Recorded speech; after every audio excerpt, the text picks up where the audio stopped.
Thank you very much, and thank you very much, Mark. I'm going to stand up just for the initial introduction so I can actually see you all. But welcome to Innovation Zero. I'm Zara Janjua, and I'll be the moderator for this panel. I hope you've enjoyed the last couple of days here at the event, and we know things are coming to a close. We're delighted to have you join us here for this event, which is brought to you by NatWest. And it is titled Measure to Manage Decarbonisation. Over the next 45 minutes, we'll be framing sort of how and why businesses should consider the need to measure their carbon footprint and the challenges that they face. We'll also look at the actions that businesses should be taking and where to go for those ideas. And an incredibly important point, in fact, how to measure carbon footprint and what results and key benefits there are for businesses in doing that. So there will be a Q&A at the very end of this session, and we would really welcome your involvement. We want to see you engaged, and you have access to some fantastic panelists here today. So if you do have questions, get those ready, and at the end, I'll try and allow for at least maybe 5 to 10 minutes so we can ask some questions or get some questions to our panelists. But to kick things off, we do have a great mix today on our panel with expertise in climate data and economics, carbon markets, data and technology. And we are also really, really excited to have with us a NatWest customer to share his experience on some of the support that NatWest has been able to provide on their decarbonisation journey. So let's get started by introducing our panel today. We have Maria Carvalho, Head of Climate Economics and Data at NatWest, followed by Chris Pry, Head of Carbon Markets at NatWest, John Horsfield, the CEO of Diode Energy, Emma Kisby, CEO of Kogo, and finally, Scott James, Partner at Ward Williams Associates. So let's just get things started. I know I've given you a brief overview, and I'm sure you've read the introduction to this session, so you know who they all are. But Maria, it'd be really great for you to give us just a brief introduction to you, your work, what that entails at NatWest. Hi, everyone, and thank you, Zara. So I have probably one of the most nerdy titles, and the only way it could get nerdier is if you put AI and DLT after it. But I work within the strategy, corporate development, and sustainability part of the NatWest group. So it's a group function. And what our focus as a team is to actually support NatWest in thinking through its net zero strategy. So we're the first UK bank, one of the first major international banks to actually have a science-based target initiative target for net zero, and we have an interim target for 2030, which involves basically halving the climate impact of our financed emissions. And our role in the Climate Center for Excellence is to support the bank and the climate leads across the bank. So NatWest is really privileged, and I see some of my colleagues here, that we have a climate lead across the bank who has to think through their business on how do they use the powers that they have in terms of the products that they give to customers, their engagement with customers, the partnerships and solutions they can provide to customers to actually reduce their emissions. And so one of the key things that came out of that was actually supporting customers to understand their carbon footprint, figuring out a transition plan, and how to actually finance that transition plan. That's one of many things within the strategy. We're really enjoying that way in which the role of finance and enabling how to support our customers on their journey. I realise that was quite a task asking you to be brief because you cover so much, but I have noticed also that you are very academic in the way you approach many of these. So really excited to hear from you today, Maria. Thank you. And Chris, can you give us an overview of what you do ahead of markets? Sure. So as Maria was sort of outlined some of the challenges that she's trying to help customers solve, when it comes to taking practical action, one of the areas that our customers have to tackle is carbon markets. So carbon credits, sometimes referred to as offsets, can be a controversial area. There's lots of risks involved. There's enormous amounts of due diligence, and we're there to give practical help to customers who are trying to understand a really complicated area of their climate transition plan. Thank you very much. And just moving on to yourself, John, can you give us an introduction to Diode Energy and what you do? Of course, yeah. So, hi guys, I'm John, CEO of Diode. We build digital customer journey software, so helping people adopt net zero technologies, helping them understand all their insights, and ultimately getting them into those products, be it electric vehicles, EV charging, and other net zero software and hardware products as well. Thank you very much. Emma, tell us all about Kogo. Hi, I'm Emma. I'm the CEO of Kogo. Kogo creates carbon management solutions, so we use data and tech to simplify it for individuals and small businesses to help them to understand and measure and ultimately reduce their carbon emissions. And it is a fantastic app that you can actually use on the NatWest app if you have it and you are a customer. Yeah, You can physically go on and see your spending. Fantastic. Thank you very much, Emma. And just for yourself, Scott, give us an introduction to what you do as a NatWest customer also. Yep, thanks very much for having us here. So I'm Scott James from Ward Williams Associates. We're a construction consultancy, so we cover project and cost management, work alongside architects and engineers in the built environment to try and create more sustainable places across the UK. We're also the world's first chartered surveyors at a B Corporation, which is embedding sustainability into everything that you do in business. And last year, off the back of our sustainability efforts, won the Queen's Award for Enterprise and Sustainable Development. Thank you very much. Now, obviously, the reason why I think a lot of people are here and kind of the big question is why should businesses be considering decarbonisation and what does that look like? And now I did mention, of course, Maria, that you can be very academic in your approach. And so let's start there with the academic approach. Let's start there with the facts. Why is it really important that businesses, should invest time in developing a decarbonisation strategy for their business? Well, I'll try to keep it to 3 broad points. One is actually it costs them money to be carbon intensive. So last year we really saw it with electricity prices going up, food prices going up. We really saw it in certain sectors being hit, particularly in buildings, particularly if you're heavily dependent on fuel, and also particularly with farmers. Very 3 broad commercial sectors that just thanks to a geopolitical crisis that drew up carbon intensive costs by, in some cases, 400%. And that's not an effective business model just from an economics point of view. The second reason is, so really thinking through, and that's where it's very interesting that if you're to think back, the solutions that climate provides may have a long-term upfront investment, but long-term savings for them that can keep them to be more competitive. Second, policies are changing that would penalize you not to do so. So there's a huge transition risk. And the obvious one that everyone quotes is with automobiles. And so if you're an automaker that's planning on selling to the UK market a new vehicle that is the traditional vehicle you'd have now, that's not going to have a market post-2030. So that automatically, and we're seeing this consistently in terms of new types of markets that are being sold out and basically tightening regulations that would say that you wouldn't be able to do so. And in some markets and some types of materials, you're facing a very high carbon price, which makes you uncompetitive if you're a polluting industry. Third is also your customers as well. So certain sectors, the government in terms of their procurement. So construction, if you're in the construction industry and you're planning on bidding into government projects, you have to show a net zero plan. And we're seeing even within that, many supply chains are actually requiring that of their small and medium enterprises. So those who are within their supply chain need to submit that. And so these are the kinds of things that ultimately determine it. But in NatWest, we did a study, and we saw that it actually paid you to do it. So there's 175 million revenue opportunity for a lot of small and medium enterprises to actually recognize how you can reduce your own emissions, but have a transition plan, and then actually recognize the opportunities that are happening across the country that you could capitalize on. I mean, so there is data showing the clear business argument there and that exists. I think it would be interesting to come to one of our businesses to ask for some input on this one. So, quite broadly, John, from your perspective, why should businesses really be looking to invest their time in developing strategies in this area? So I think the way to really look at this is if you don't measure, you don't really know how to do anything about it. So the first instance of that is if you look at measuring your impact of CO2 or what you can reduce, there may also be some ways to save costs in there as well. It all starts with actually measuring that and getting your roadmap and getting your plan and then really working on the action plan from there and seeing what you can do. That's my take on it from a lot of what we hear as well. Thank you. I wonder if, Emma, you would like to add something to this conversation? Yeah, we've been working for about 15 years next to small businesses. We started as a charity.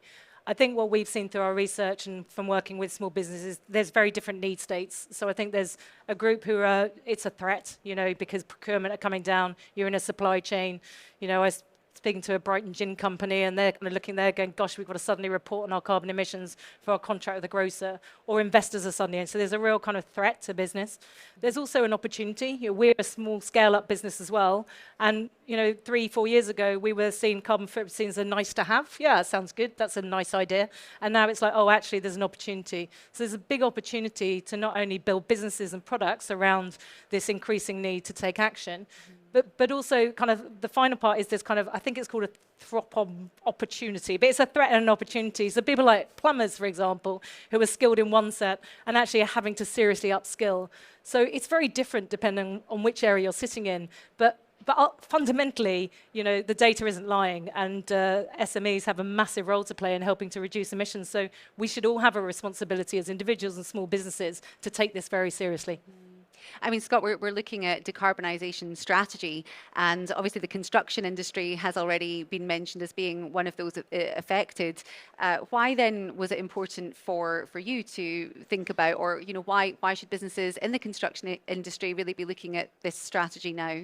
Yeah, so construction and real estate is responsible for about 40% of global carbon emissions, so it's a really significant opportunity, the opportunity. I love that saying, but that's a really big part of what we can do in our sector to decarbonise the world, but also focusing on the UK and our localities where we work. So it's about step-by-step changes in what you do in the services you provide, but also operationally, which I think this conversation is more about how we as a business can start to make steps in the right direction, which can only be truly measured through good data collection and identifying and reporting, monitoring and improving.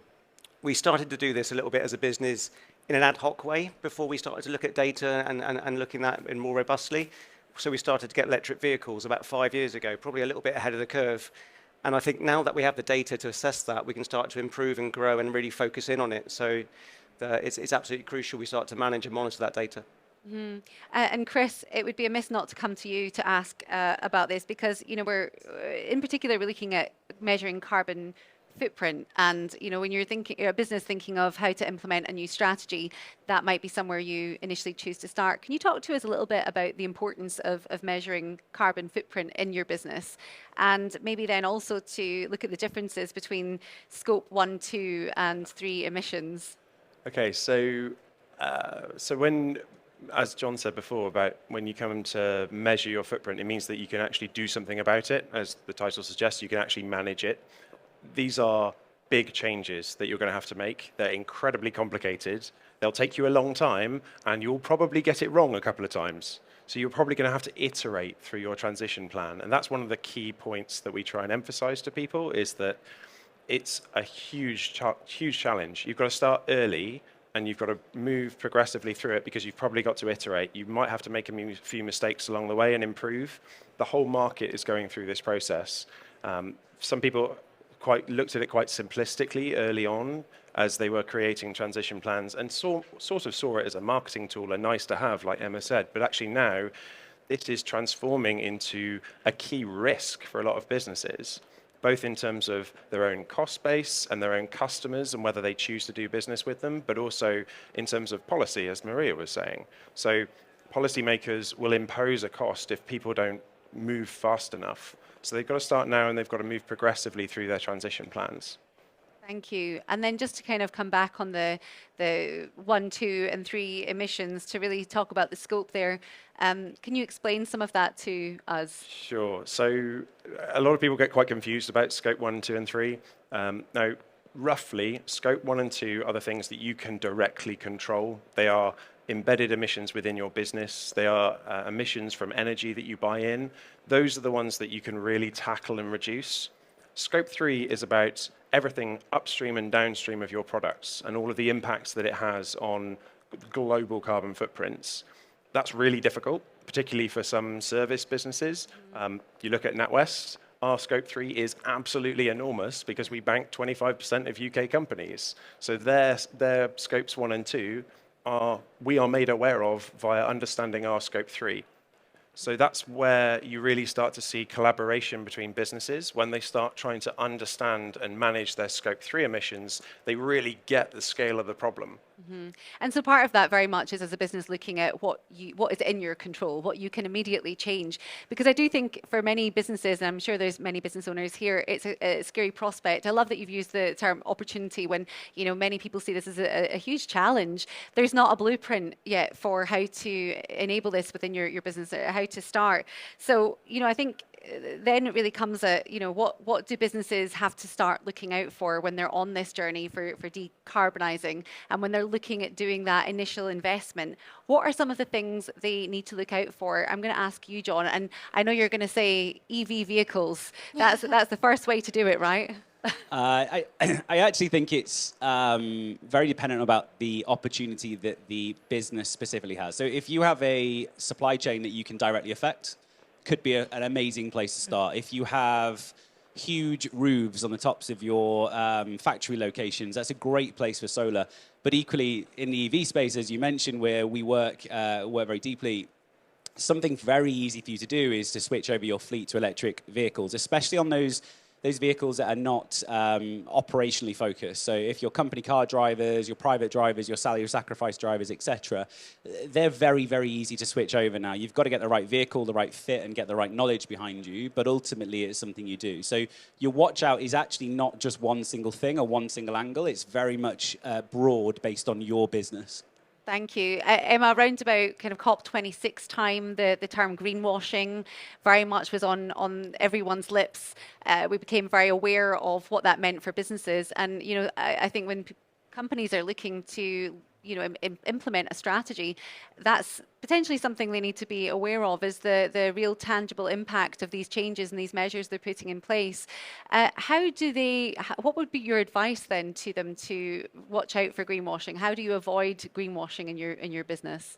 Yeah, it's really topical, greenwashing and green hushing, and actually we're seeing that almost people are too scared to do anything, and actually that's not going to help anyone, just to be really clear. So I think the first thing is businesses are different. I think the first place to go back is you can't manage what you can't measure. So get an understanding of what your business is and what the impact is. For our business, Kogo, we've gone from 7 tons up to 44 tons.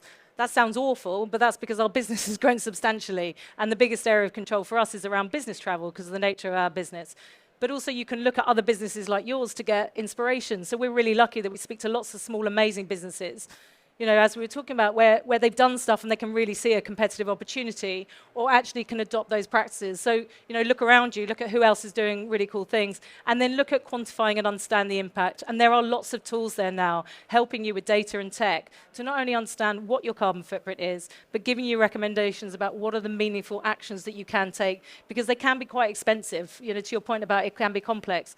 But don't let that put you off. There are lots of loans and finances. We know that only 70% of businesses even know these green loans exist. So there's lots of opportunity to get an understanding, look at other businesses, and take action. Thank you, Emma. Maria, what are the risks of? Oh, hello. There's some construction work. Is that you? No. Maria, what are the risks of inaction in this space? Well, it goes back to the point on a lot of businesses can't afford to do nothing, literally in terms of costs. So if we're looking at fossil fuel prices that are very volatile, your question is, do you actually want to be exposed to that volatility and it going up more? How long can you actually afford for fossil fuel prices to be at the way it is? And so that's one cost on inaction. Two is both regulation and markets are changing. Customers are demanding a lot more transparency on what you're doing.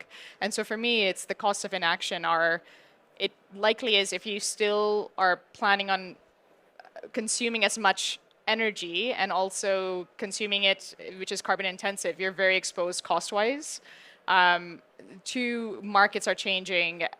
Policies are changing in such a way, and that the policies shape those markets in such a way that if you aren't ready for a new world in which decarbonization or having products or services that can actually meet that, it's either a cost thing or you're losing out on revenue, and that's the cost of inaction.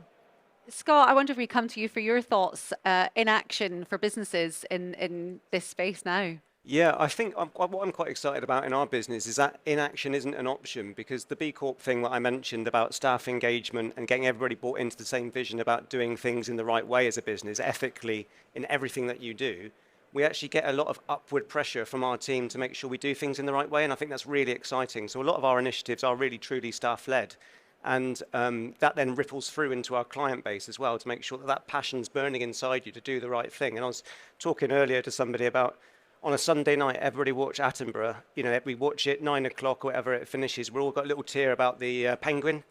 But what do we do on a Monday? And I think making sure we do that right through from Monday to Friday and everything that we do in our lives is absolutely critical. And I don't think it's an option anymore. And nor do I see sustainability and carbon and then your business. You're all one of the same. Everything that we do, everything we're doing today. So I think it's really exciting and it's so positive right across all of our sectors. And you know, the things that NatWest and the wider teams are doing can help enable that. And I think the Carbon Planner tool, which NatWest have launched recently, starts to simplify carbon, and I think that's an absolutely critical thing. When you go out into the stands and people will sell you the world, it can do it in a very complex way, and you're starting to write a very big check. Well, actually, it's not a complex thing. It's a simple thing. If well presented, everybody can get behind it, like anything in life, really. So I think it's a really exciting time in the next few years. Thank you. And we'll definitely come back to you more on your experience using the Carbon Planner. But Maria, you looked like you wanted to jump in there and say something. Yeah, actually, to your point is that one thing that's a new trend is that you can also lose talent. So a lot more new graduates who are coming, very talented graduates, they're looking to companies that actually do have a very strong climate strategy. And I used to be a consultant before, and that was one of the critical things that we were starting to hear from companies when we surveyed them, why are you doing this? And they said, because we're losing talent. They're refusing to come to us unless we have something very clear. And so those are some of the interesting things that are happening now that I don't think businesses were considering before. Thank you. I mean, I know that we're now talking about the threats and the dangers, and it's all very doom and gloom. So I think let's flip that on its head and now look at some of the opportunities that exist in that space. And it would make sense to perhaps come to the end of our panel to discuss this, because your businesses very much exist in this space and would not exist had there not been this complete turnaround and shift in perceptions and awareness of climate change and the impacts of it. So Emma, what then and where are the opportunities for businesses to develop a sustainability or decarbonisation strategy? Yeah, I mean, if I talk about Kogo as an example, we developed an app because we really want people to understand the impact of their spend on people and planet. And we created this cool little app, and then we got 50,000 people using it, and we were patting ourselves on the back. And we thought that was great. And we've got a really mission-aligned team, very passionate climate activists, really pushing the climate agenda. But then we realized that actually we probably didn't have enough money or scale to really make this impactful. And that's how we then started to work with NatWest in terms of how do we then feature our carbon footprinting technology within the mobile banking experience. And now we work with 16 banks worldwide, which is why also our footprint has expanded. But it's also exciting to go back to what you said, Maria. We don't have a problem people coming to our business. In fact, unfortunately, a lot of the banks or some of the corporates, they kind of say, hey, and have you got a job for us? We don't pay as well as the banks, unfortunately, but it's a real passion project. And I think the excitement and the joy that our team get, looking at Jane, who's here, where we look at our kids in the eye in the morning going, yeah, we are actually trying to do something that makes a difference. So I think it doesn't necessarily just have to be punitive and challenging and sound bloody awful. It's also a massive passion project and this huge opportunity to make a difference. I always think it's interesting to actually hear the case studies of businesses that have been through it, because that's, I think, where we really get the learning points from. And so to that effect, John, where are the opportunities to develop a strategy at the moment for businesses? Yeah, I think for businesses in every level, the strategy, coming back to what I was saying earlier, it sits across your entire business. You need to understand your opportunities before you can act on them. Part of that is measuring, part of that is going through it. But your opportunities lie predominantly in the electric vehicle space, in the solar, in your supply chain. If you can nail something in that space, you will make a huge difference to your carbon footprint in general. Yeah, thank you. And Chris, I mean, you're working with businesses every day doing just this. Give us an overview of what you're seeing and any sort of recommendations you might have.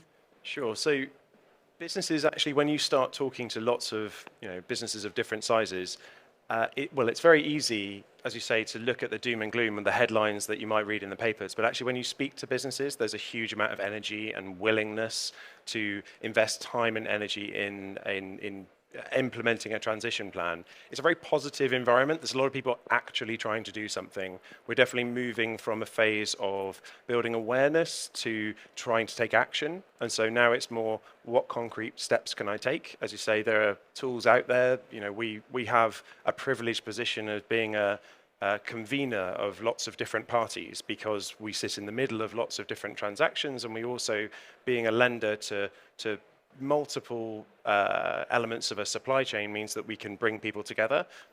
So we end up having a lot of very interesting conversations with people who are trying to make a positive change. So that's very heartwarming. Like you say, it's not necessarily clear for every single business what they can do, but there's a lot of people trying their best. As you say, there are some really interesting partnerships coming out. Maria and her team working particularly in the agricultural sector, which is a really difficult problem, which is never going to go away. You can't suddenly stop eating food. So you're going to have to solve that problem. So like I said, the themes from businesses are, this is a risk that people are aware of, they're trying to tackle it. They've typically gone through this process of measuring, and then they're trying to work out what next. The kinds of things that we see, obviously, are companies reducing their footprint, trying to use some of the great tools that you can see up here on the stage at the moment to change how they run their business. We also are trying to help businesses navigate what comes towards the end of their transition plan, where they're starting to think about carbon removals when they get to their hard-to-abate emissions. That's really complicated. It's a really difficult topic. There are some fantastic companies out here, actually, in different stands who are looking at really innovative ways of producing high-quality carbon removals, and that's going to have to become a big feature for lots of companies. Pretty early stages still. We have lots of companies coming to us asking for advice and help, and to give them a bit of education on what they're going to have to do in the future to deal with those hard-to-abate emissions. That's going to be a huge theme. It's, like I say, very early stages, but there's a lot of willingness out there. Thank you very much, Chris. And now I did mention we do have 3 business owners here, and I think it'd be really interesting to delve a bit more into your own experiences. And in particular, we'll come to yourself, Scott. It'd be great to hear about your experience measuring your own carbon footprint, what that sort of involved, because Ward Williams Associates became the first chartered surveyors in the world to receive B Corp accreditation. So fantastic, I think you'll agree. Amazing, really, that you achieved this. And part of that involved the tools you were using on your journey with the business. So tell us how you found NatWest's Carbon Planner and sort of what happened next. Yeah, so we were introduced to Carbon Planner by our relationship manager down in the Southwest. We're a national company, but we deal with the nationwide NatWest team in the Southwest. And I was genuinely blown away by the simplicity of it, actually. And I said that to him because I wanted to get stuck into it and actually say, no, we do this already. It's absolutely fine. We don't need that. But actually, it demystified managing your carbon, your energy, and you're assessing that and setting it out in a clear way. That something I'd not seen elsewhere. I was truly very, very impressed. So we've been managing our carbon and looking at our energy data across our 7 offices for about 4 or 5 years now. And what we're able to do with Carbon Planner is to enter that data in using our finance and our admin teams across our 7 offices and 6 landlords across those 7 offices. And what it tries to do is pull all of that together and makes it really accessible as a dashboard. But it takes you on that journey then from data to graphically presented to solutions to help overcome. And I think some of those we've talked about. So we have across our scope 1, 2, and 3, 254 tons of carbon in 2021, and we're now finalising our 2022 data. And 2/3 of that is around transport. So the EV thing is not being overplayed. It is truly very impactful in terms of what we do. A lot of that is around our commuting to work. So there's a work from home strategy that creates its own emissions as well. So you can't just kind of ignore that. But the further focus on our fleet being EV is being pushed. So EV charging as well for all workplaces. And actually, in terms of our business operations and the service we offer, we're impressing that upon our clients as well. So we've created the solar canopy product off the back of that, which is a recycled steel product. So there's a whole circular economy spin-off of benefits to our business in that respect. But it's engaged our staff as well, because it's given a very clear overview of what we're up to and the next steps. And that's where the staff feedback that I mentioned around the B Corp engagement, making sure they're part of that journey is all part of it. And we do get emerging leaders in our business of our 160 staff come through with this as a hook. And Maria's point is absolutely bang on. People are coming to our business due to our overall view of carbon, sustainability, et cetera, being embedded into what you do. So it's across everything that we do in a business, it's critical. And it's been really effective for you to have that action plan in place and to be able to essentially have a roadmap for your business and some guidance there. Emma, measuring carbon footprints, it really just is the starting point, isn't it, for businesses? But Kogo has quite extensive experience really working with both personal and business clients to reduce their carbon footprint. So what are some of the challenges that you've seen that are almost preventing or stopping business owners from taking action right now? What are the pain points? So it comes back to we run a scale-up business, and this is our day-to-day job, so it's much easier for us because it's what we do. And the businesses we talk to, they just say, we've got no time, we've got no resource, and we don't understand it. It's too complex. And one of the challenges that we're hearing, which is why the Carbon Planner and other tools are kind of really effective, is because it's getting noisier. Because not only are people desperately trying to give the small businesses help, but also businesses starting to see opportunities. So we hear a lot of like, I want to do the right thing, but now I'm actually too scared to act in case I do the wrong thing inadvertently. So I think clear signposting, we advocate a lot for spend-based carbon emission tracking as an entry point, just to make it very simple, and then actually trying to bring other data sources. But you've got to simplify that entry point for small businesses. It's just not the core business for a lot of them. I mean, you must have seen some success stories along the way. Are there any that you would like to share with us? Yeah, I think it goes back to things like Scott was talking about. Is once what we see with banks is the first thing is they don't. With small businesses, they don't really understand their own impact, and they're kind of the first thing is, can we really make a difference?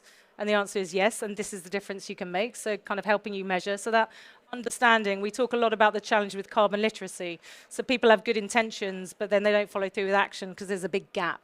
So whether that's a carbon planner or toolkits to help kind of address that, it's really critical. So I think what we've seen is just the fundamental understanding, to Scott's point about just understanding where your impact is. And then we've seen businesses just being conscious about the way that they are behaving. So one business that we're working with in New Zealand, starting to reduce their waste, was kind of a big area that they hadn't realized, just because they weren't aware of it and conscious of it. So we're seeing businesses take action, but the biggest challenge that we see is actually that first point, which is, it's not my core business, and I don't think I can do something. So how do you actually engage? And when you do start to engage, you see results.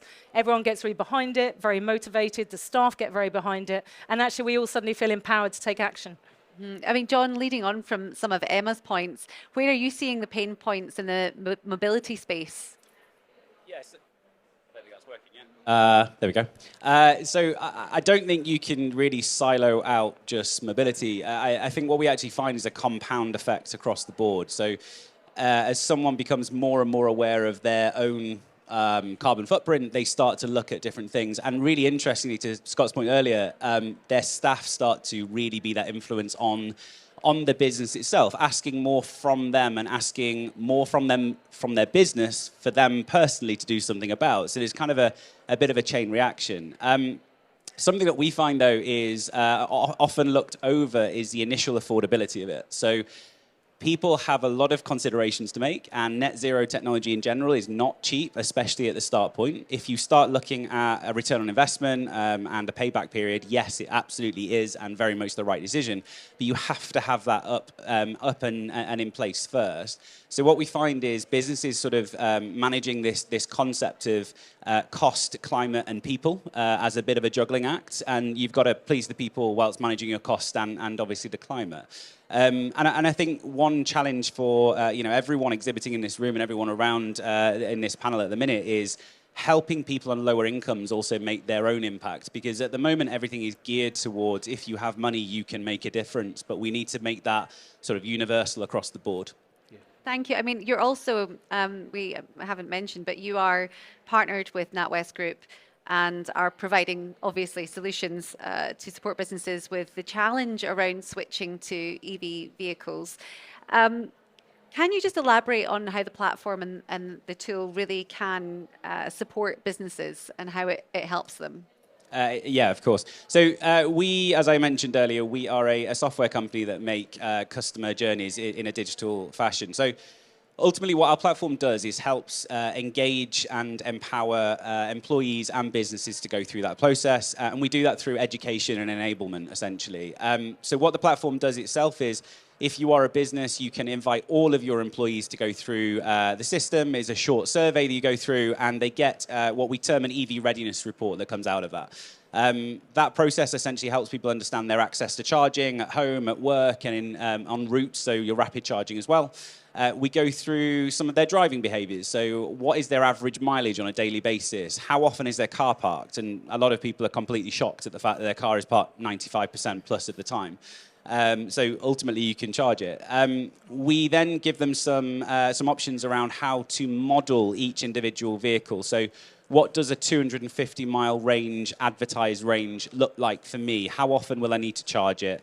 We marry that with some costs as well. So everyone knows energy and fuel prices have been incredibly volatile for the past 12 months plus. So we help people sort of pull the two together and say, what does this really look like for me? That's all in a theoretical fashion, and then we apply that to every single vehicle in the market. So someone can actually look at every vehicle, what that means to them personally, and how it works. We do give them access to a few other bits, sort of charge points and EV tariffs and a few other things. So very much a one-stop shop approach for EVs.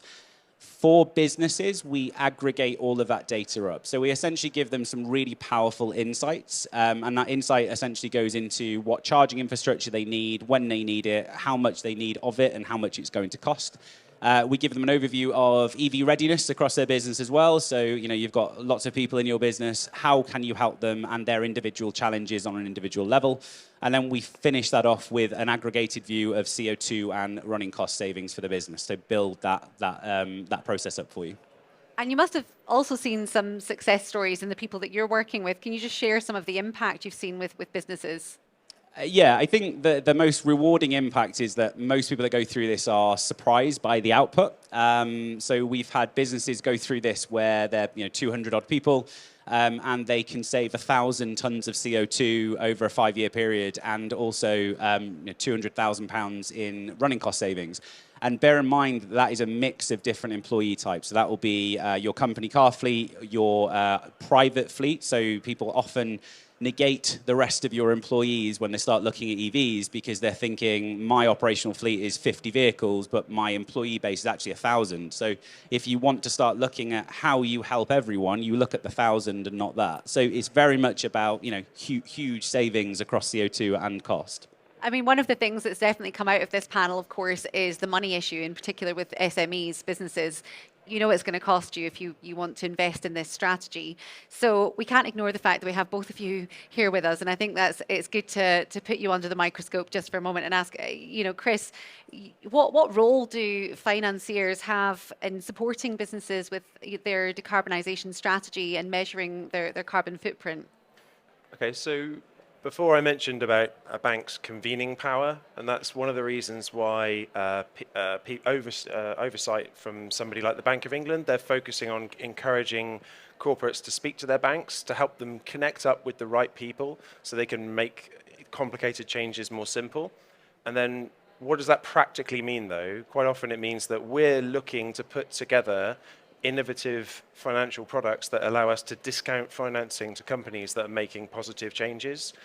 And that's not purely because we're trying to be really, really nice. It's also because that solves our problem as well. Because, as I was saying before, as a big financial institution, we've got a huge Scope 3 footprint. If we manage that, well, the way we can manage it is by helping companies reduce their Scope 1 and 2. So we can do discounted financing. That's a big theme for us at the moment. And then also we can help companies when they get to the point in their journey where they need to potentially offset their hard-to-abate emissions.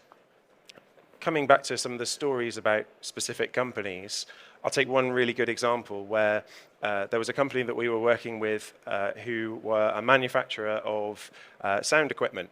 And so they started off not really knowing an awful lot about climate and what they needed to do. They had one really energized employee who put his hand up and said, "I would like to be the sustainability officer, please." And this is a relatively small company. So they let him go on with this. And what that means practically is he sits on the floor of his shed taking apart their products and re-engineering what they do. and then educating a whole company about the fact that their 5-year refresh cycles of their products, they need to start re-engineering them now, because they're probably going to only be able to do certain changes along the way. Each product cycle brings a new improvement to their carbon footprint, but it's going to take several product cycles. They need to work with people further up their supply chain to decarbonize their businesses so that they can reduce their carbon footprint. All of this coordination, you can be helped by your bank, and that's one of the key areas that we can help enact change. Thank you. I'm sure that'll come as great news to many people to know there is an investment, certainly from banks like NatWest at the moment in this space. Now, Maria, as head of climate economics and data, what sort of trends are you seeing in the ESG space? And are there any specific data points that we need to be aware of when we're on this journey and building a strategy? So it's really interesting. I know there's been a lot of controversies on ESG just generally. What that just means is that there's a lot more trends towards, even though there's an increase in ESG financing, there's a lot more scrutiny on even the label of ESG and putting it there. What I think actually, I'll take you to the climate space because that's the one I know better. What we are definitely seeing is a lot more companies signing up to things like the Science-Based Targets Initiative, which provides a framework in which you develop a net zero strategy. So how do you address your scope 1, 2, 3, align the targets to that? And we're seeing with that a lot more comprehensiveness towards standardization and an ask for standardization when it comes to the financing, because you're not only with something like SBTI that makes it much more easier for ESG funds, at least who are dedicated to environment and climate, to have both either at the corporate side or even asset side to be able to build dedicated financing that can be a lot more clear to what they're financing and how it enables decarbonization and impact. And so to that point on ESG trends, because of the scrutiny, it's forcing towards governance mechanisms that are a lot more clear, a lot more transparent, and then requires those who they're in financing to be a lot more transparent as well. And so we'll see more and more of this demand for transition plans and also clarity on financial institutions on how they're financing. Right now, there's frameworks through that and ESG funds on how to think through it, but I think that will mature up and require a lot more disclosure. Thank you, Maria. Now, I want to just come to you quickly, Chris, before we hopefully can fit in one or two questions. But I wonder if quickly you could talk us through the role of voluntary carbon credits, and how do they contribute to managing, a company's carbon footprint or tracking that? Okay, so Maria talks about SBTI as one of the frameworks of how you can put together a credible climate transition plan. If you inspect any of these frameworks, what you'll see is that obviously there's a huge focus on reducing your own emissions. There will reach a point, though, in that reduction where it becomes too hard and you can't do any more.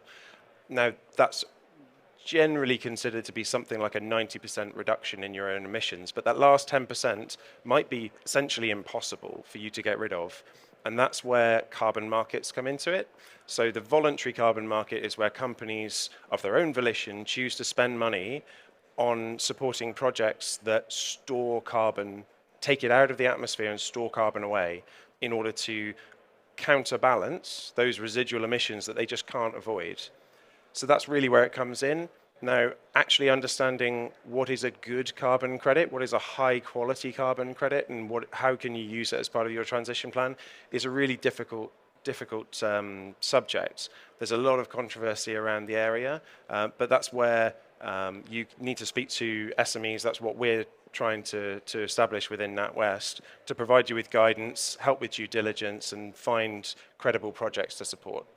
Maria, very quickly. Yeah, just so this has been an ongoing space, and exactly as Chris says, it's about what are the high integrity carbon credits. And this is not just one individual. So it is, for those who are interested, look at the Integrity Council on Voluntary Carbon Markets. That gives you a comprehensive understanding of how to identify integrity, both in terms of the types of standards that certify these projects, but what are the principles behind those standards that need to be there. So just to that point, it's very technical, which is why you need SMEs.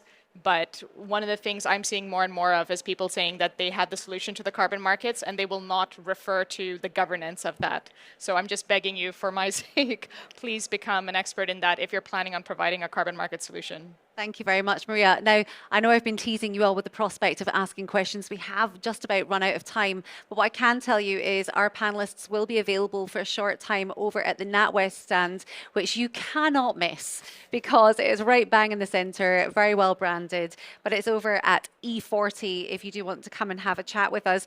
Just very briefly, we've been doing some social media filming, and so we've been giving them all 10 seconds to answer some questions for us.